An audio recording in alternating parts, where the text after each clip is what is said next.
Welcome back to another video. It's Bradford TV Gillingham match preview. Let me know your score predictions and thoughts going into a game in the comments down below. We're coming off the back of a very good 1-0 win against Doncaster Rovers, and hopefully we can take the momentum from that win into this game.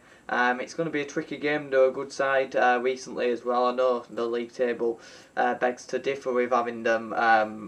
Is it the 20th in the league?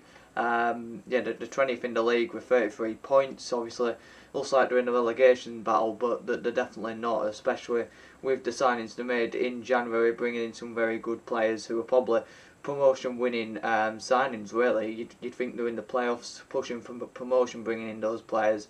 And they probably went for the money, considering that they signed a couple of good players from Mansfield as well, and obviously Timothy DeYang from Exeter, the former Bradford City player.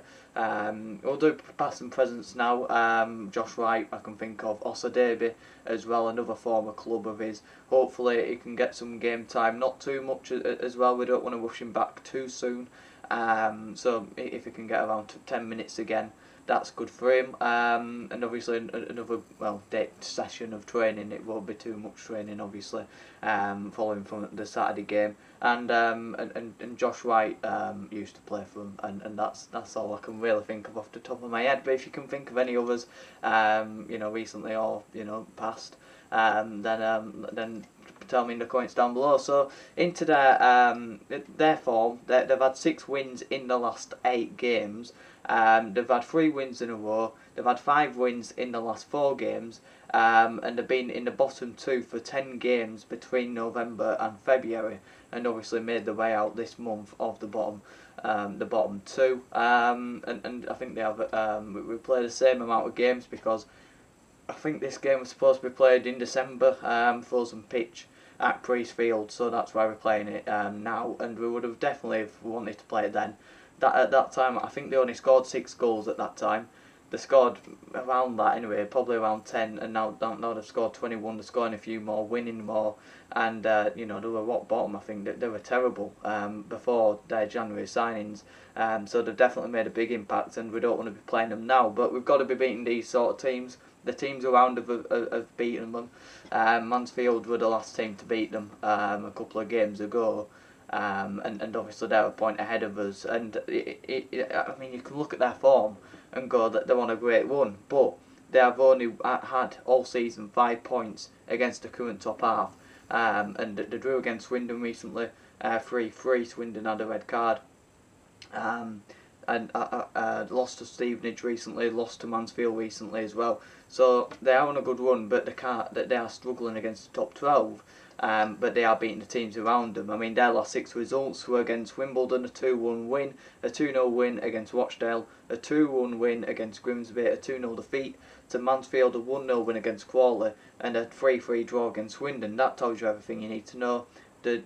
It's more of a tester. They will stay up. They'll probably be comfortably around mid-table, but it's more of a tester game to see if they can take their form into these top half teams who are fighting for the playoffs, and that's where they want to be come next season. Obviously they want to be building something there.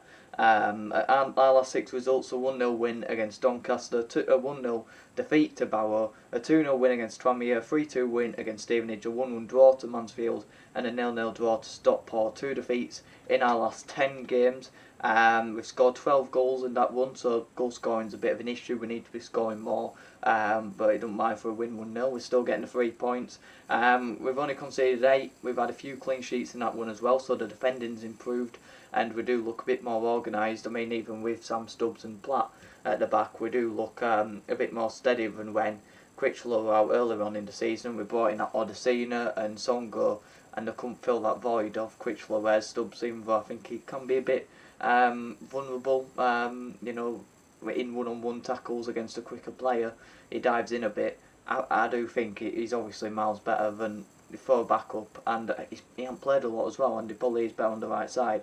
Dave, just bring it back to Gillingham, they've won their last 4 games at Priestfield, whereas we're unbeaten in our last 4 away games. So they're better at home, they're quite good at home, and we are miles better. We're one of the best away teams in the league. Our last away defeat was on Boxing Day to Carlisle, and like I said, since then we've had 2 defeats in 10. and we've took a turn for the best in terms of the season. So hopefully we can continue that into their key players. Tom Nichols, he's had a very good season for them. 5 goals and 9 assists. Ollie Hawkins and Timothy Dieng, like I mentioned, Ollie Hawkins a good signing from Mansfield. Played him as a centre back. I think he's now playing. He's playing now as a striker as Gillingham, and that's probably his better position.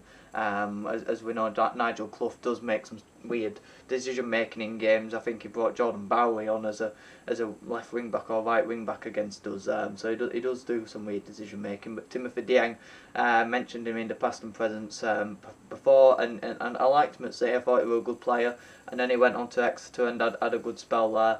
And I think he's a very good player. So it's interesting to see how he'll do against us. He's definitely a League One standard player, probably a higher level of League One. So that will shine out, and you've got to probably test, question his attitude and his mentality to be dropping down to Gillingham, but he's still a good player on his day. And obviously we've got Andy Cook, of course he's our best player, but he's scored 3 goals in his last 2 games against Gillingham. I mean, they haven't been in League Two for quite some time, so that might have been at Walsall that season when he were with them in League One. And I think he got sent off against us in that season as well.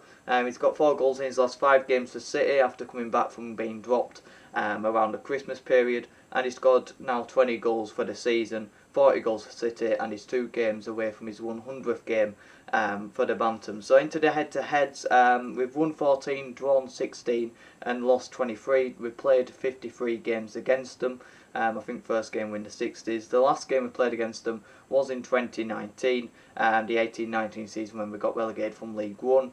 We had quite a few battles with them in League One, and I'm sure a lot of you will remember a few of the away games. We lost 4-0 in that relegation season. That was the last away game, and previously in 2016, 15-16 season, we lost 3-0. And I think I remember it chucking it down in that game with obviously no roof on the away stand.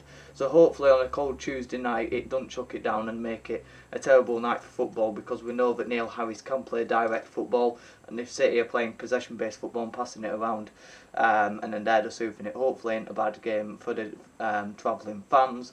Talking about Neil Harris, his last game against City was the playoff final at Millwall, and then he got sacked by Millwall or left, and then he went to Cardiff, and that didn't go so well for him, and now he's found himself at Gillingham after getting relegated with them last season, and that slump continued this season. But now it's looking on the up for him a bit. But against City, he has won 2. So we've lost 2, drawn 4, and lost 1 against Neil Harris. So yeah, the last 5 games it were 1-1 draw, a 4-0 defeat away in 2018, a 1-0 home win, a 1-0 away win, a 2-2 draw at home, and a 1-1 draw away from home. So that's actually the last 6. So 1 defeat in 6 against them. Not a bad one. But my team, let me know your team in the comments down below. I'm sticking with the same team basically. Lewis in goal. Obviously you'd keep him in the team. Fantastic goalkeeper. I do think he will play for England at one point, or at least make an England squad. I know he's still what is he, 25? He's still got a bit of time. Obviously goalkeepers peak a bit later. And if we don't go, if he certainly will this season, probably up to League One or even Championship level.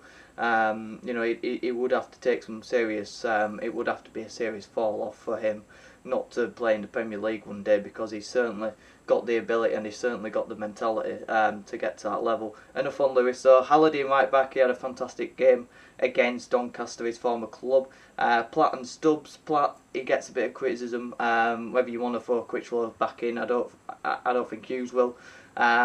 Weirdly came out and talked about, well, you can't drop 2 players when they played so well, yet Smallwood keeps getting brought back into a team when East has a good game.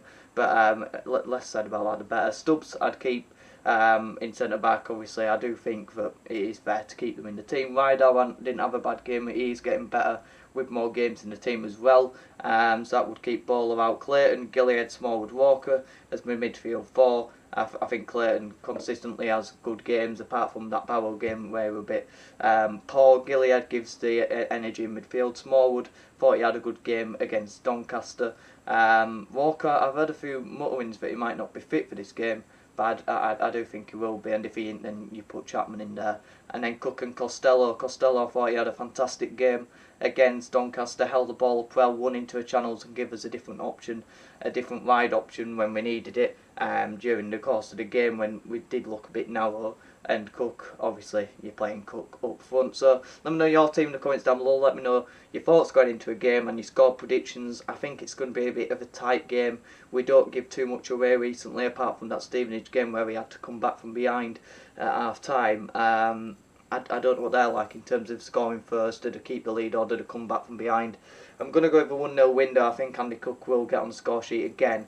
But like I say, I'd say against his former club, it'd be nice to see him get 10 minutes here, maybe about 10 minutes or so. It'd be nice to see him again. But let me know your thoughts going into a game in the comments down below. Have a good one.